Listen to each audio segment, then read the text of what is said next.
Hello and welcome back to another episode of History on Repeat.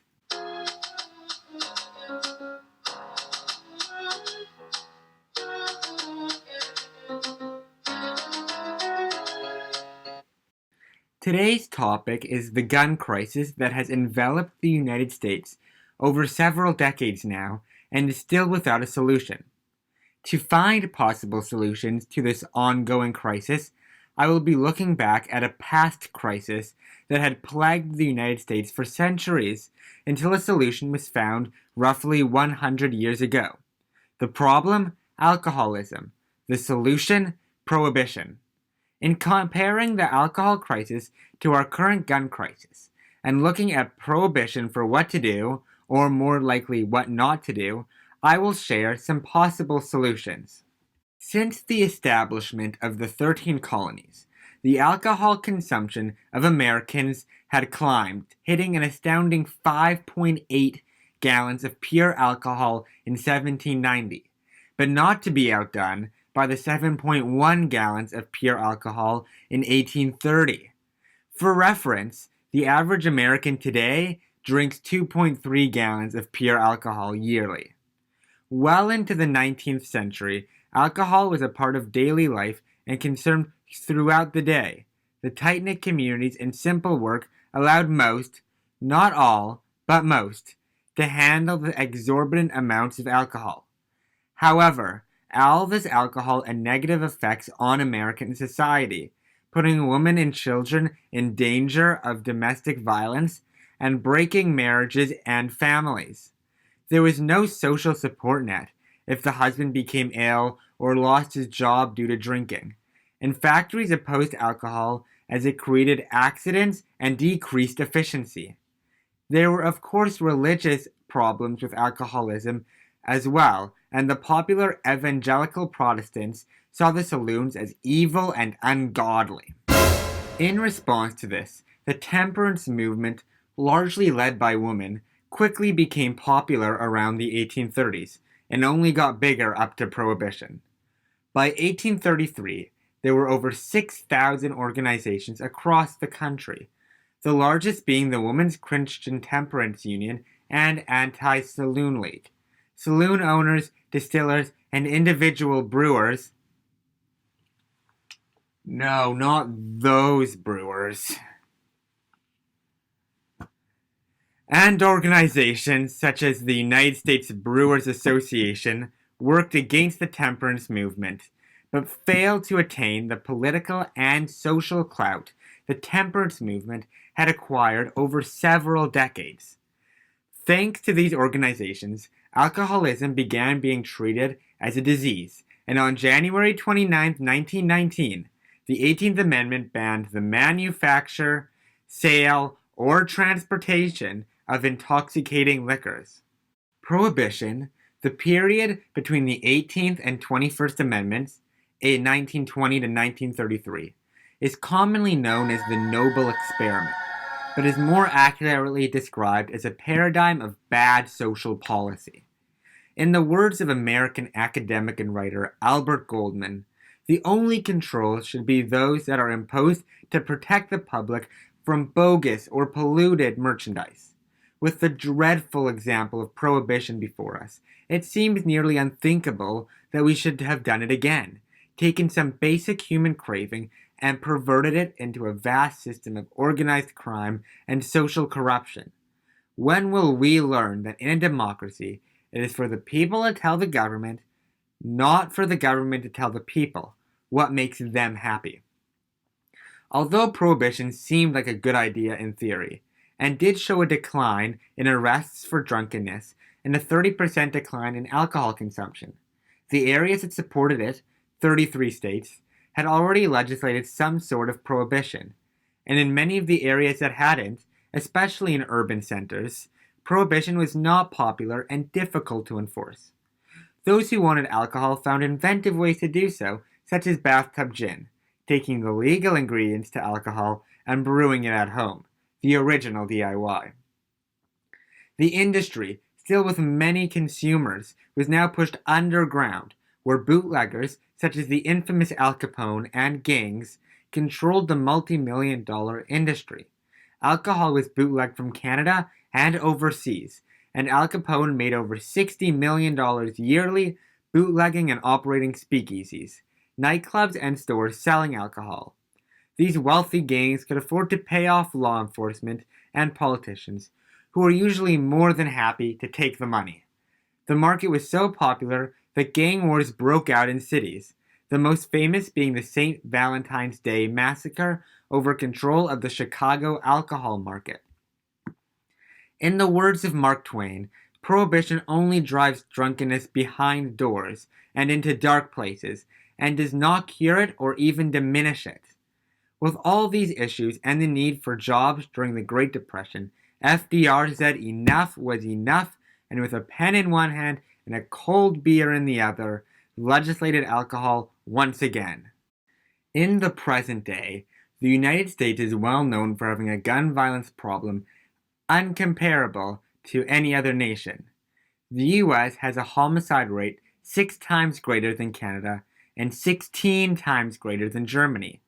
Per 1 million people, there were 29.7 homicides by firearms in 2012. The next highest number was 7.7 in Switzerland. Coincidentally, the US has the largest number of privately owned guns per capita, 120.5 per 100 people. The second greatest number is Yemen, with 58.2 guns per 100 people. Although the US only makes up 5% of the population, it makes up 45% of the world's privately owned firearms. Data from Mother Jones combined gun ownership and gun death rates per state and found a direct correlation between the two. More guns means more death, and from the statistics I've shared, the US has a lot of guns. The majority of these aren't even mass shooting deaths, which make up 2% of firearm deaths. Most are firearm suicides. Americans of all political affiliations agree that gun violence is an issue, and a majority of both Democrats and Republicans support various gun legislations, such as preventing the mentally ill from purchasing guns, background checks for private sales and at gun shows, banning assault-style rifles, and barring gun purchases for those on no-fly or watch lists. So why hasn't anything been done about this? After the Christchurch mosque shooting in New Zealand, their government banned assault-style rifles by a vote of 119 to 1. Anything like that in the US seems impossible. This is because Americans support the abstract idea of the right to own guns, as it is written in the Second Amendment. Gun lobby groups such as the NRA have also become increasingly powerful in conservative politics and claim to be fighting for your Second Amendment rights. Safety issue, it's a political issue. They care more about control and more of it. Their goal is to eliminate the Second Amendment. Their solution is to make you, all of you, less free. They want to sweep right under the carpet the failure of school security, the failure of family, the failure of America's mental health system, and even the unbelievable failure of the FBI. The NRA fears that seemingly common sense reform is actually a potential first step towards ending all private gun ownership, rather than safety measures, and uses its funding and support to rally the passionate minority opposed to these gun laws to kill the bills before they can pass. The NRA's influence is so large that many Republican legislators can relate to high schoolers in fearing a poor grade will end their careers. These actions by the NRA and others are a major reason outrage is created after major mass shootings, but nothing actually changes. Historian Doris Kearns Goodwin captures this sentiment saying, "I think after Sandy Hook, when Obama went out and he talked a lot about gun control and met with the parents, there was a sense that something was going to happen. But then, I guess, the power of special interests was greater than public sentiment." The majority of the public across the whole political spectrum supports many reforms, but special interests like the NRA are forcing the majority to hold less of a say than the minority, which is not how a democracy functions, plain and simple. So, what are the similarities between these two crises, and what are some possible solutions? Firstly, for both the alcohol crisis and current gun crisis, both had many states in favor or against gun reform or temperance, and took or have taken action. Prohibition requires a constitutional amendment, and if all guns were to be banned, that too would need a constitutional amendment. On the social aspects, both were or are large parts of American culture. Prohibition took many decades of concentrated effort, and there have been decades of effort against powerful opposition to implement gun reform as well. And at the end of the day, both issues weren't or aren't 100% about safety, but very much about a sense of victory for one side against another as well. Now, let's look at solutions. The simple answer would be to legislate gun control bills that are popular among the majority of both Republicans and Democrats. It's not that simple, however, as the NRA lobby and a minority of passionate voices against any reform have prevented action thus far. We need to actually disconnect for-profit lobbies from public safety issues.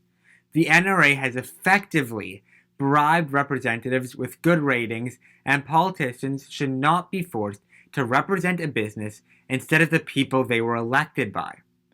This problem in implementing gun reform is why websites can offer their WikiHow to stop gun violence, but the instructions simply cannot be implemented in the current climate. Another solution might be to give the public more guns to protect themselves. This concept simply isn't true, however.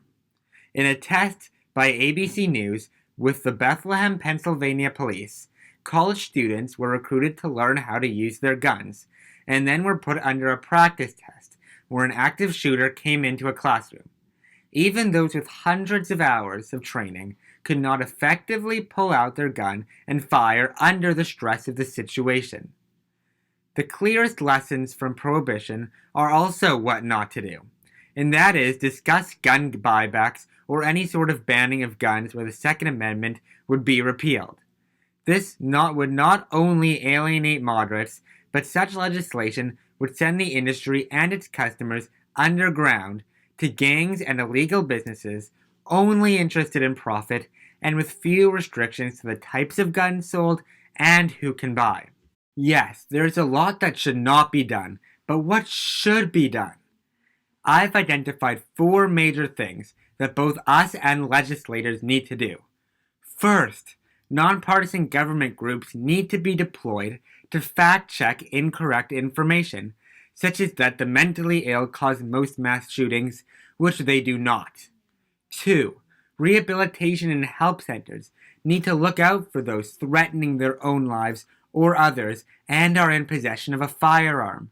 3. Citizens can volunteer their time and money to organizations they feel are best at advocating for gun regulation. And 4. We need to separate the notion that as a Republican you must back unconditional support for guns, or that as a Democrat you support taking everyone's guns away. As I said in my last video, don't support a platform because of the name, but look at your own ideologies. Maybe you're fiscally conservative but disagree on gun policy. In conclusion, solving the gun crisis is not Democrats trying to take away everyone's guns and Republicans wanting a free-for-all, but a very complex web of wealthy lobbies, loud minorities, and everyone wanting their side to win, which have created inaction. There is no simple solution, but I hope I have clearly laid out the problems currently inhibiting reform and inspired you to take action and given you a few places to start, or not start. And with that, thanks for watching, and peace.